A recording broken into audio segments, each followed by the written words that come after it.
இந்த சொக்க தங்கத்தை பத்தி இப்பதான் சொல்லிட்டு வந்தேன். இது சொக்க தங்கம். உங்களுக்கு தெரியும், பாத்திருப்பீங்க. என்னதான் கோவம் இருந்தாலும் அந்த நிமிஷம் தான். உங்ககிட்ட நிறைய ட்ரிப் சண்டை போட்டிருப்பாரு, எல்லாம் பண்ணிருப்பாரு.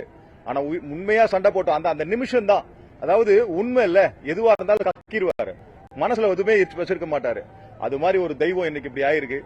ஆனா இந்த தெய்வம் என்னைக்கும் நம்ம கிட்ட இருந்து போகாது, உங்ககிட்ட இருந்து போகாது. நீங்க தான் இந்த தெய்வத்தை எப்பவுமே நம்ம ஒரு தெய்வமா, சினிமாவோட தெய்வமா இல்ல, மக்களுக்கு ஒரு எம்ஜிஆர் சார் எப்படி இருக்கும்போது எப்படி இருந்தாரு, புரட்சி தலைவர் எப்படி இருந்தாரோ அதே மாதிரி இந்த கருப்பு தங்கம் என்னைக்கும் நம்மளை விட்டு போகவே போகாது.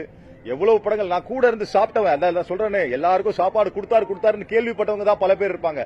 நான் கூட இருந்து சாப்பிட்டவன், எனக்கு ஊட்டி விட்டாரு, சாப்பிடுறான்னு சொல்லிட்டு ஊட்டி விட்டவருக்கு தெய்வம் இன்னைக்கு படுத்துக்கிட்டு இருக்கு. அது என்ன படுத்தாலும் நம்மளை விட்டு இந்த சொக்க தங்கம் என்னைக்கா இருந்தாலும் எந்த ஃபார்ம்ல வந்தாலும் அழியாது. அது மாதிரி இந்த தங்கம் என்னைக்குமே அழியாது. இந்த தங்கம் நீடோடி அதுதான் சொன்ன, நான் திருப்பி சொல்லிட்டு வந்தேன்.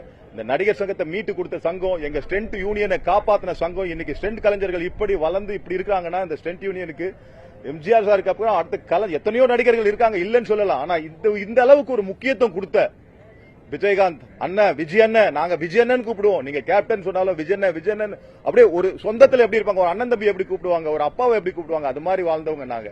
அதனால இந்த தங்கம் என்னைக்குமே நம்ம மனசுல எப்பவுமே இருக்கும். எந்த ஃபார்ம்லயும் நம்ம தங்கம் எப்படி இருக்குமோ அது மாதிரி இருக்கும். நான் சொல்லியிருக்கேன், இந்த நடிகர் சங்கம் அதை மீட்டு கொடுத்தது பெருசு இல்ல, இந்த நடிகர் சங்கத்துல இவருடைய அடையாளம் ஒண்ணு இருக்கணும். அதுதான் என்னுடைய சந்தோஷம்.